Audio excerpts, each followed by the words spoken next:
may not be much like Jesus, but I do love boats, and so did he.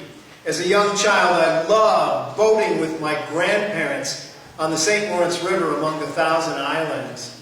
And then here at St. Mark's, years ago, some of my church friends got me involved in kayaking on the rivers around here. I love boats, and so did Jesus. Now, John Cleese has some feelings about boats. He's a member of Monty Python, the English comedy team, and he once said this about boats. The one thing I remember about Christmas was that my father used to take me out in a boat about 10 miles offshore on Christmas Day. And I used to have to swim back.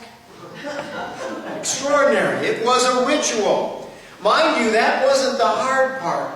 The difficult bit was getting out of the sack. So maybe instead of Monty Python, I should quote Martin Luther King Jr.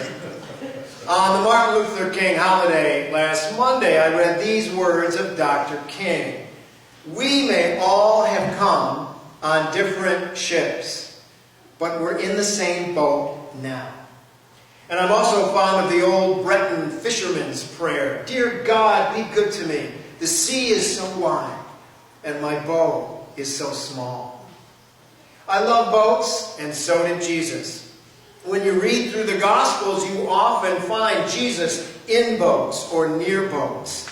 He apparently enjoyed fishermen and sailors. Today we hear the story of how he called 4 of them to become his students, his friends, and his messengers. Now these images of Jesus and boats are a special part of our symbolism here at St. Mark's.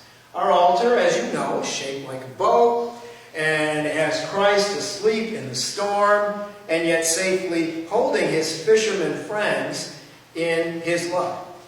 And our church building looks like an upside-down ship. If you look up, you can see the inverted keel above us.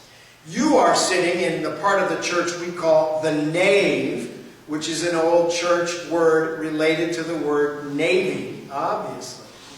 Our stained glass windows are tied to the church year. We've got Advent, Christmas, Epiphany, Lent, Easter, Pentecost, and the green season after Pentecost. Now the season we're in right now is Epiphany, and that's a green season, or a season of what's called ordinary time.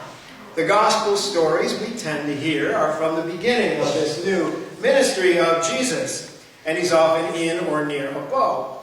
So the Epiphany window at the back here at St. Mark's has a boat in the center of the picture. In Christian tradition, a boat is a symbol of the church, and a boat is a symbol of our lives. We're in the same boat now. Dear God, be good to me. The sea is so wide, and my boat is so small.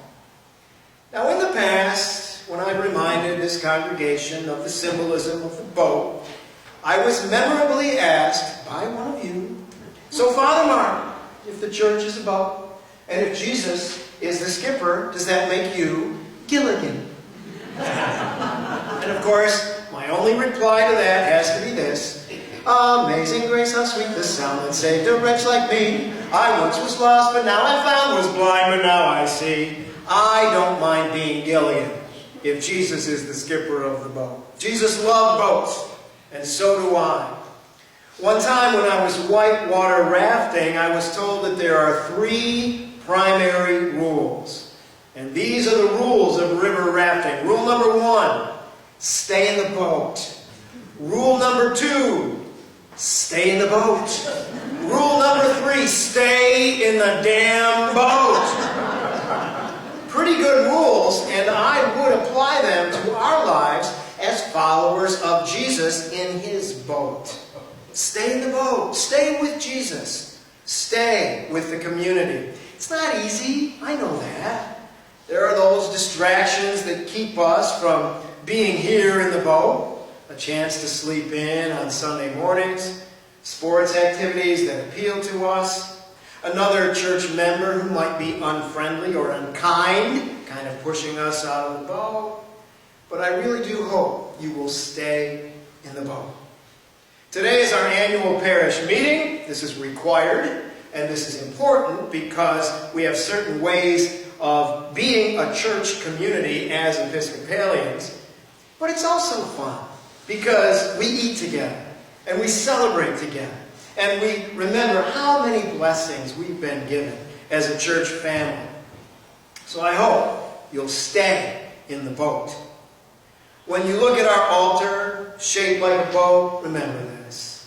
When you look at our roof, the inverted keel of a ship, remember this. When you see our stained glass window for Epiphany with its symbol of the boat in the center, remember this. I know it's hard. I know there's a cost. I know it doesn't always make perfect sense. But remember this. Stay in the boat. Stay in the boat. Stay in the blessed boat.